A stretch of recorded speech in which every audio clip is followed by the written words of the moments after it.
Hello everyone, मैं हूं advocate Rahul Mishra और आज का वीडियो बेहद खास है, बेहद इंपॉर्टेंट है। अंत तक देखिएगा, आपके काम का है। आपके काम का इसलिए कह रहा हूं क्योंकि बहुत सारे लोगों ने मुझे कमेंट किया और उन्होंने कहा कि सर मेरी पत्नी ना वापस आना चाहती है और ना मुझे तलाक देना चाहती। वो कह रही है mister husband I will not give divorce and I will not live along with you as well. ना तलाक दूंगी ना तुम्हारे साथ रहूंगी, जो उखाड़ना उखाड़ लो, जो करना है कर लो।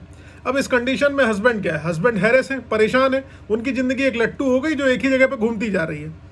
अब मान लीजिए 30 साल की उम्र हो गई, वाइफ अपने मायके जाके बैठ गई। अब उनको अपना लाइफ अगर आगे बढ़ानी है, वंश आगे बढ़ाना हो, अपना पैट्रिमोनियल लाइफ एंजॉय करना हो, तो बेचारे कुछ नहीं कर सकते। सामाजिक हास, सामाजिक बेइज्जती वो अलग से झेल रहे।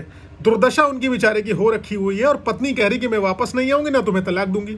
उनको पत्नी का मकसद सिर्फ और सिर्फ हैरेस करना है, यानी कि प्रताड़ित करना है, परेशान करना है। और हस्बैंड बेचारे प्रताड़ित होते जा रहे हैं, डर रहे हैं कि आखिरकार हम करें क्या। अब जब तक ये मुझे तलाक नहीं देगी तो मैं दूसरी शादी नहीं कर पाऊंगा। अगर रहने नहीं आती है तो मेरी जिंदगी तो बर्बाद ही है। मतलब मैं फंस गया हूं, अधर में लटक गया हूं, ना इधर का हूं ना उधर का हूं। अब मुझे क्या करना चाहिए? तो जी हाँ, आपको बहुत कुछ करना चाहिए। 2 तरीके हैं आपके पास। आज उन 2 तरीकों के बारे में मैं डिस्कशन करूंगा। वीडियो अंत तक देखिएगा। लेकिन उससे पहले मैं आपसे रिक्वेस्ट करूंगा दोस्तों, अगर आप लोग चैनल पर नए हैं या पहली बार आए हैं या आप लोगों ने इसे अभी तक सब्सक्राइब नहीं किया, तो कृपया इसे सब्सक्राइब कर लीजिए, जिससे आपको भारतीय कानून बेहद आसान भाषा में, हिंदी भाषा में सबसे पहले पता चल सके। साथ ही साथ मेरी आपसे हम्बल रिक्वेस्ट है, लगातार आप लोग अपॉइंटमेंट्स बुक करा रहे हैं, मुझसे बात कर रहे हैं। मैंने आप में से कईयों के प्रॉब्लम्स को बहुत अच्छी तरीके से टैकल किया है, हैंडल किया है। कईयों ने, आप लोगों ने मुझे अपने यहाँ पर केसेस के लिए बुलाए हैं। Thank you so much. मेरी एक और जो नए लोग हैं उनसे हम्बल रिक्वेस्ट है कि अगर आप मुझसे बात करना चाहते हैं तो अपनी अपॉइंटमेंट शेड्यूल कराइए। अपॉइंटमेंट के लिए मेरा व्हाट्सएप नंबर आपको डिस्क्रिप्शन में मिल जाएगा, वहाँ पर अपनी अपॉइंटमेंट बुक कराइए। अपॉइंटमेंट के बाद ही मेरी आपकी बात हो पाएगी। कोई भी लीगल प्रॉब्लम होगी, मैं उसमें बेस्ट पॉसिबल तरीके से आपको सोल्यूशन देने की कोशिश करूँगा। और साथ ही साथ बस ये है कि पूरा वीडियो देखिए और अंत तक देखिए, तब आपको क्लियर हो जाएगा। देखिए दोस्तों, जब ये सिचुएशन आती है, वाइफ कहती है कि ना मैं तुम्हें तलाक दूंगी ना तुम्हारे साथ रहूंगी, तो मेन मकसद आप जानते हो क्या है? उनका मेन मोटिव है सिर्फ और सिर्फ आपको हैरेस करना, प्रताड़ित करना, परेशान करना, ताकि आप डिस्टर्ब रहो, अपनी लाइफ इंजॉय न कर सको और स्पॉइल हो जाए। और उनका मकसद दूसरा क्या है? सारी की सारी कहानी जानते हैं कहाँ घूमती है? सारी की सारी कहानी इस बटुए की तरफ आपके घूमती है। बटुए की तरफ क्यों घूमती है? उनको चाहिए आपसे सिर्फ और सिर्फ पैसा। आपसे के पैसे से उनको खरीदनी है गाड़ी, उनको करना है अपनी लाइफ इंजॉय। ठीक, इसलिए सिचुएशन आती है और कोई रीजन नहीं। मेंटेनेंस मोटा मिल जाएगा, पैसा ज्यादा मिल जाएगा, इसीलिए वो कहती है ना तुम्हें तलाक दूंगी ना आऊंगी, तुम्हारी प्रॉपर्टी में आधा हिस्सा ले ही लूंगी और मुझे क्या है, मैं तो अपनी लाइफ जी ही लूंगी। तुम अपना देखो, तुम दूसरी शादी नहीं कर पाओगे, तुम कमाओगे और मुझे देते जाओगे। ये सिचुएशन होती है। इसीलिए कंडीशन आती है जब वाइफ कहती है कि ना तलाक देंगे ना साथ रहेंगे, क्योंकि उनको पता है कोर्ट उनको मेंटेनेंस ग्रांट कर देगी, उनको पैसा कोर्ट दिला देगी, क्योंकि वो वाइफ है आपकी लीगली। और आपको पैसा तो देना ही पड़ेगा किसी कंडीशन में, क्योंकि आपने ब्याह कर लिया, शादी कर ली। चाहे 1 मिनट की शादी हो, चाहे 1 घंटे की शादी हो, चाहे 1 साल 1 दिन 10 साल की शादी हो, पत्नी तो मेंटेनेंस ले ही लेगी। और धमकाएगी अलग से कि डोमेस्टिक वायलेंस का मुकदमा कराएंगे तुम्हारे ऊपर, 498, 323, 504, 506 तो गिफ्ट में दे देंगे तुमको। लड़ाई झगड़ा, मार पीट, दुनिया भर की चीजें। अब आप हैरेस हो कि यार वो आने को भी नहीं तैयार है और ना रहने को तैयार है। इससे मेरा क्या हो रहा है? मेरा पैसा बर्बाद हो रहा है, मेरा टाइम वेस्ट हो रहा है, मेरी जिंदगी खराब हो रही है, मेरे बच्चों की लाइफ स्पॉइल हो रही है। अब इसको देखिए 2 भाग में बांट के देखिए। 2 भाग में क्या? जब पति जो है अपने साथ रखना चाहता है और पत्नी साथ रहना नहीं चाहती है। तो अब जब पति साथ रहना चाहता है और उसको अपने साथ रखना चाहता है, तो इसमें पति को क्या करना होगा? लीगल एक्शन लेना होगा। लीगल एक्शन यानी कि कानूनी कार्रवाई करनी होगी। कानून के तहत अगर आपने सच में मन बना लिया है कि आप अपनी पत्नी को वापस लाना चाहते हैं, अगर सच में नहीं लाना चाहते हैं तो बिल्कुल भी ये तरीका मत बनाइएगा, नहीं तो आप परेशान हो जाएंगे, खुद हैरेस होने लगेंगे। अगर लाना एक्चुअल में चाहते हैं तो ही इस तरीके को अपनाइएगा। दूसरा कंडीशन क्या? पत्नी साथ नहीं रहना चाहती। अब नहीं रहना चाहती है तो पत्नी को बोलो, अगर आप नहीं रहना चाहती है मेरे साथ तो आप म्यूचुअली डाइवोर्स ले लीजिए और जो भी मेंटेनेंस आपका बनता है या वन टाइम एलिमनी, जैसी आपकी यथा सामर्थ होगी, मैं उस हिसाब से देता रहूंगा। पहला तरीका तो ये है। दूसरा तरीका आपका हो गया, जब आप उनको रखना चाहते हैं और वो रहना नहीं चाहती हैं, तो इस कंडीशन में आप उनको अगर सच में रखना चाहते हैं तो आपको लीगल नोटिस का सहारा लेना होगा। सबसे पहले आप उनको लीगल नोटिस करिए, भेजिए, प्रिय पत्नी जी मैं आपको रखना चाहता हूँ और अपने घर वापस लौट के चली आइए। आपकी समस्त मांगों को मैं पूर्ण करते हुए अपने जीवन को बेहतरीन ढंग से निर्वहन करूंगा। ये लिखिए उनके लिए। ठीक है, आपकी पत्नी, आपको भाई उनको इमोशनल तो करना ही पड़ेगा। और अगर प्यार से आ जाए तो बहुत अच्छा है, कोई दिक्कत नहीं है लाइफ, क्योंकि आप हम लोग क्या होता है एग्रेशन में, ईगो में आते के, क्रोध में आके गलत डिसीजन ले लेते हैं और अपनी लाइफ स्पॉइल कर लेते हैं। बाद में रियलाइज होता है, मैंने ऐसे ऐसे मामले भी देखे 10 साल मुकदमा लड़ने के बाद दोनों कहते हैं यार चलो साथ में रह लेते हैं, ठीक है। तो बाद में पति नहीं रेडी होता है, जब आपकी लाइफ उसकी लाइफ बर्बाद कर चुकी हो तो कहता है अब क्या जीवन में बचा है कि मैंने अपनी यंग एज खो दी, अब कुछ बचा नहीं, मैं नहीं आऊँगा।